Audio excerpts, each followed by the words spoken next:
Assalomu alaykum do'stlar. 2014-yilda ishlab chiqarilgan Nexia 2 geldi. Hozir YouTube'a srochni qo'yatimiz. 60 million alindi, 62 olsa sotiladi. 121 ming yurib turibdi. Polix variant, konditsioner bo'lmaydi, lekin Donus 1.6 motori. Yurishlari dahshat. Motorlari top-toza, aptol yemaydi. Kraskasi faqat zanglari ishlangan. Liboy ustangizga ko'rsatib olaverasizda. Xudo xolasa. Mashina yaxshi. Hozir ichlarini, salon holatlarini ko'rsataman. Yine salon holatları.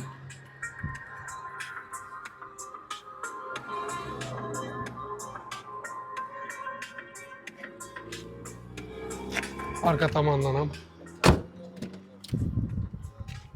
Allah deyipti. Taptaza çikolları. 120 ming yurib turgan 1.6 Donus Polux variant Magikarp pult hamma narsasi bor.